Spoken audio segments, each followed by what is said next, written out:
Buenas tardes, mi nombre es Freddy Alexander Aponte, soy estudiante de Tecnología en Mantenimiento de Equipo Biomédico del SENA. En esta ocasión hablaré acerca del área de esterilización.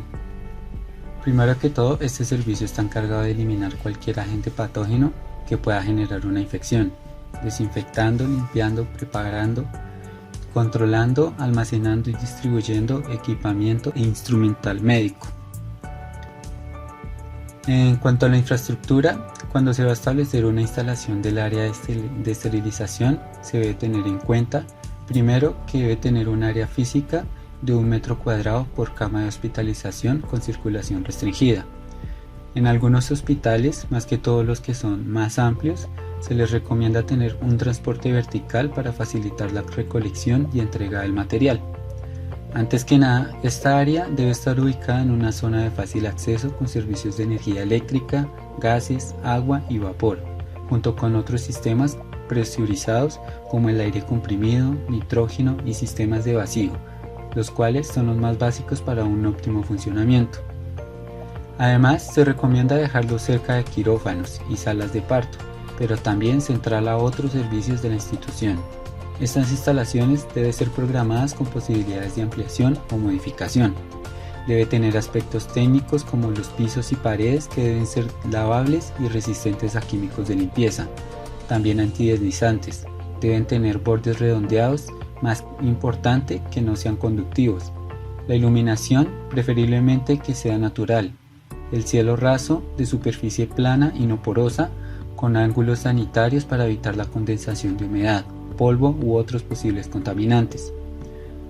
Debe contar con una ventilación que permita eliminar vapores y gases residuales y el polvo. El servicio debe tener una temperatura entre 10 y 25 grados centígrados, una humedad controlada entre 35 a 70% en todas sus áreas. El sistema de aire debe contar con presión negativa para una área contaminada y positiva para área limpia, con recambios de aire de 10 horas. Debe contar con instalaciones eléctricas con un transformador de aislamiento del sistema de potencia, aislado con una potencia de 0.5 kVA y 10 kVA, y una tensión que no debe superar los 250 voltios.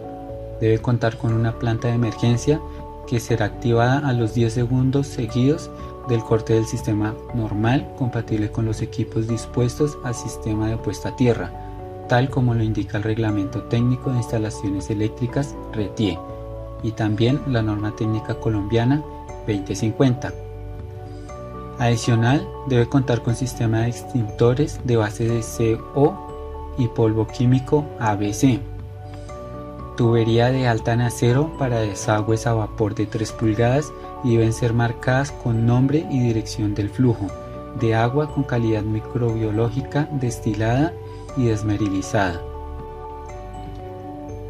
Para la preinstalación, aparte de estos requisitos que acabé de mencionar, se debe realizar un estudio previo antes de iniciar la instalación de un autoclave. Para ello se tienen en cuenta 6 factores como lo son: el test preventivo de funcionalidad, en donde se debe revisar y comprobar si cada uno de los componentes cumple los requisitos funcionales de la instalación, siendo el estado general de la evaluación de panel de mandos, temporizadores, alarmas, entre otros, seguido de un test de temperatura con respecto a los indicados por el medidor, revisando cuidadosamente el manual de operación.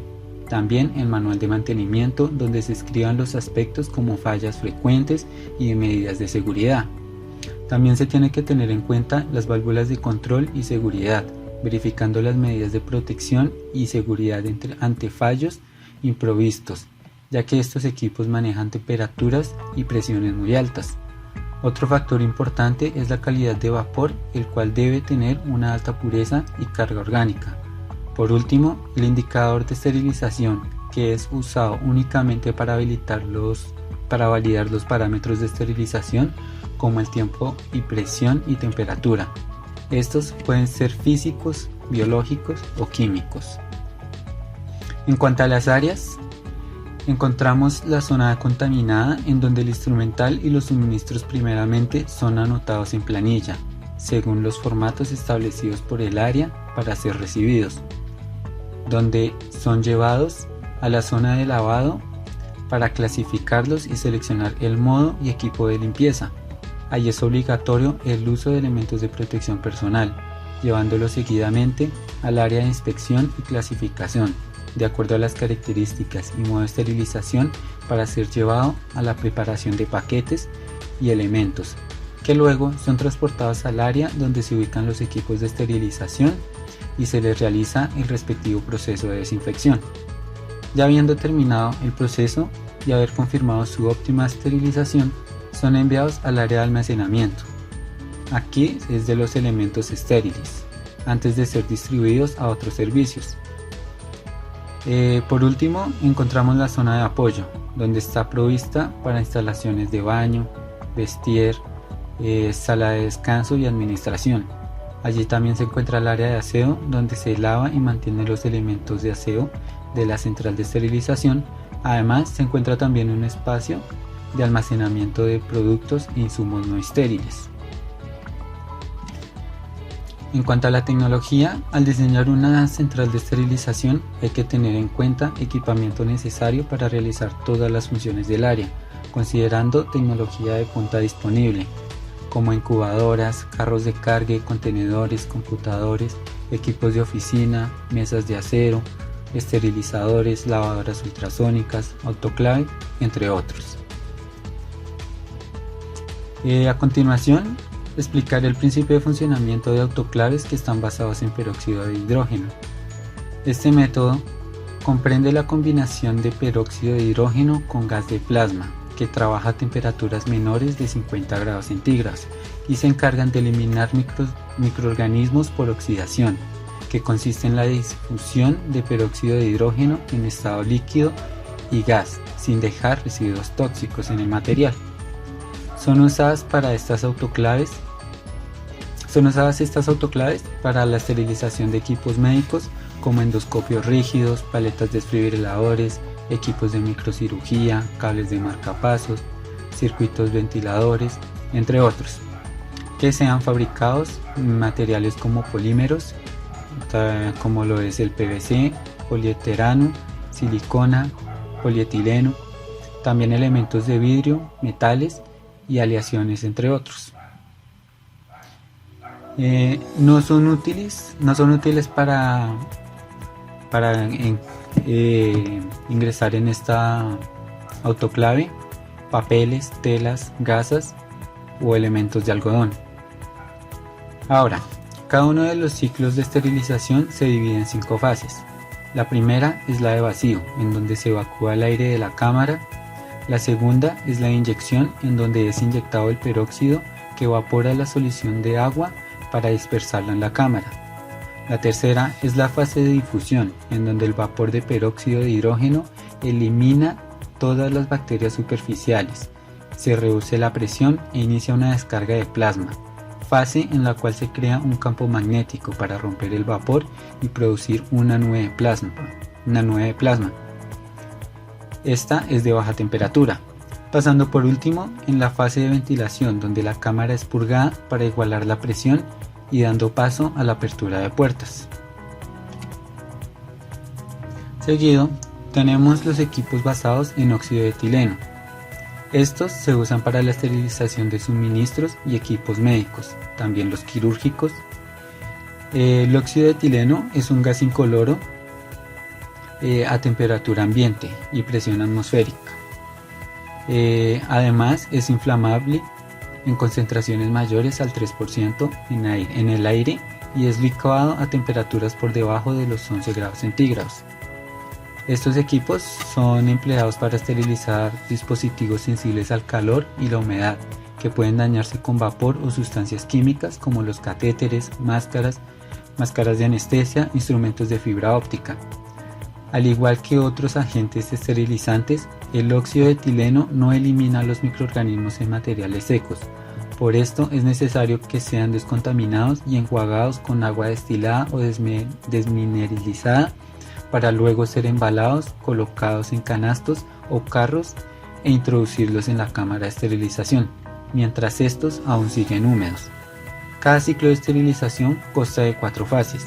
acondicionamiento, en donde una bomba de vacío o eyector de agua extrae el aire de la cámara, aumentando la humedad relativa, dándole paso a la inyección de óxido de etileno a la cámara, para empezar seguido con la fase de exposición, en donde el sistema opera con presión positiva, la cual puede descender a medida que los elementos absorben el óxido de etileno. Pero cuando estas presiones son muy bajas, se alarma y a la vez ingresará más gas para mantener la presión y concentración adecuada. Ahora, en la base de la extracción del sistema de vacío, descarga el gas por tubería de vacío para disminuir la exposición al óxido de etileno, al abrir la puerta obviamente. Por último, se encuentra la fase de la purga. Este es purga de aire, donde la cámara es purgada con aire fresco y filtrado para prevenir la acumulación de gas proveniente de los elementos esterilizados. Por último, tenemos los equipos basados en vapor. Hay métodos físicos de esterilización en los cuales se pueden usar la mayoría de materiales, ya que los microorganismos son susceptibles al cambio de temperatura. Por ello, se pueden usar varios métodos. En este caso, los de vapor, como lo son de calor húmedo y calor seco. En este video, el primero es el más usado en elementos de cirugía, debido a su eficacia esterilización, ya que el aire dentro de las cámaras es expulsado por medio de desplazamiento por gravedad, con ayuda de bombas de vacío, para evitar que impida la penetración del vapor generado por la ebullición de agua que está a 100 grados centígrados, alcanzados dentro de la cámara. Dentro de la cámara también pueden llegarse a temperaturas aún más altas, haciendo que las bacterias sean fáciles de eliminar en un ciclo de esterilización con duración aproximada de 20 minutos y 20 minutos de secado, destruyendo desde hongos hasta virus por medio de la coagulación de sus proteínas a una temperatura mínima de 121 grados centígrados, que esta temperatura solo se alcanza cuando está bajo presión. Eso es todo. Muchísimas gracias a todos por su atención. Hasta luego.